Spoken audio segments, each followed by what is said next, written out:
किंवा महायुतीमध्ये तुम्ही असतानाही तुमच्या पक्षाच्या वाट्याला राज्यपालपद मिळायचं किंवा लोकसभा अध्यक्षपद मिळालं होतं.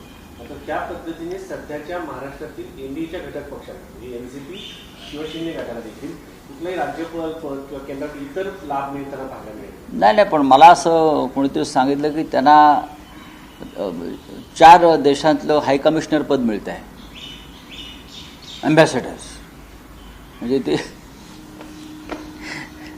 4 देशामध्ये राज्यपालपद मिळणार नाहीच त्यांना, पण हाय कमिशनर म्हणून, राजदूत म्हणून त्यांच्या पक्षाला 4 जागा देत आहेत. मोठा पक्ष आहे, एवढा सुशिक्षित लोकांचा पक्ष आहे. अगदी प्रेसिडेंट ट्रम्पपर्यंत त्यांचं वजन आहे. ट्रम्प त्यांना घाबरतो, आमचाही पक्ष फोडतील म्हणून. त्याच्यामुळे त्यांना, त्यांच्या पक्षाला, शिंदे गटाला 4 राजदूत पदं, राज्यपाल राजदूत पदं, हे यांचे सगळे पैसे परदेशात आहेत ना. त्याच्यामुळे ते पैसे सांभाळण्यासाठी, प्रॉपर्टी परदेशातला सांभाळण्यासाठी त्यांना राज्यपाल नको, त्यांना राजदूत पदं हवे आहेत. अजित पवार गटाला 2 राजदूत पदं वगैरे देतील. ते दिलदार लोक आहेत दिल्लीमध्ये बसलेले फार सध्या. का दिलं जातं तुमच्या काळामध्ये उपराज्यपाल राज्यपाल पद? नाही, करत होते. आम्ही स्वाभिमानानं काम करत होतो ना, ताट मानेनं. हे गुलाम आहेत, हे लाचार आहेत.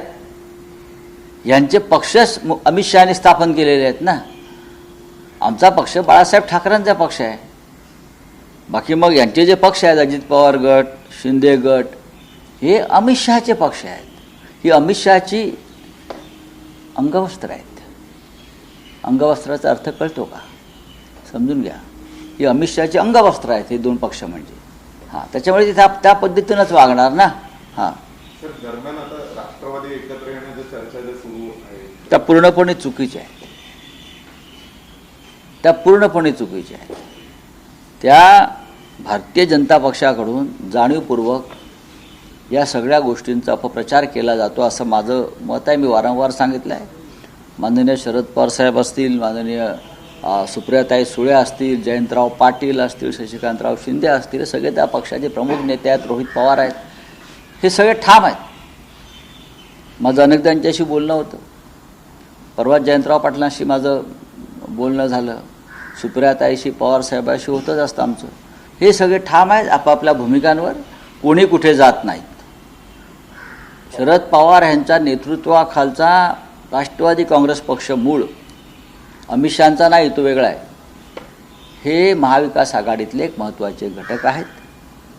आम्ही एकत्र काम करतो आहे, यापुढे एकत्र काम करू. काँग्रेस जनता पार्टी पुन्हा 5 सप्टेंबरला दिल्लीत एक मोर्चा काढते. चांगलं आंदोलन. जर त्यांचा अपेक्षाभंग झाला असेल किंवा फसवणूक झाली असेल तर नक्कीच तरुणांना पुन्हा रस्त्यावर उतरण्याचा अधिकार आहे. ज्या कोणी सरकारच्या वतीनं काँग्रेस जनता पार्टीशी चर्चा केली होती त्यांच्या मागण्यांसंदर्भात, त्यांना जाब विचारला पाहिजे. आणि हा मोर्चा सगळ्यात आधी त्यांच्या घरांवर गेला पाहिजे, जे सरकारचे प्रतिनिधी होते. मोहन भागवत यांचा अमेरिका, कनाडाचा दौरा आहे, ब्राझीलचा पण दौरा आहे, आणि तिथे विरोध केला जातो की मोहन भागवत आणि RCS सारख्या संघटनांच्या सदस्यांना बंदी घाला. नाही, तर त्याच्यावरती सरकारने भूमिका घेतली पाहिजे. एका बाजूला तुम्ही तेलंगणाचे मुख्यमंत्री रेवंत अण्णा रेड्डी यांच्या अमेरिका दौऱ्याला क्लिअरन्स देत नाही सरकार. आता मला पुढे काय झालं माहीत नाही, देत नाही. आता दिला असेल, अडकून ठेवतात. आणि त्याच वेळेला मोहनराव भागवतांना तुम्ही क्लिअरन्स देत आहे. आता मोहनराव भागवत साहेबांना कोण विरोध करते हा त्यांचा प्रश्न आहे, ते उत्तर देतील. भाजपच्या लोकांनी उत्तर द्यावं आणि का विरोध होतो याविषयी आत्मचिंतन करावं. RSSला जागतिक स्तरावरती का विरोध होतो आहे, असं त्यांनी इथे काय काम केलं आहे, या देशामध्ये काय पाप केलं आहे, कोणता गुन्हा केला आहे की ज्याच्यामुळे त्यांना असा विरोध होतो आहे इतक्या सज्जन व्यक्तीला. भारताबाहेर पण विस्तार करण्यासाठी नाही, ते बघा, ते चंद्रावर, मंगळावर सर्वत्र करू शकतात विस्तार. त्यांच्या विस्ताराला मर्यादा नाही आहे.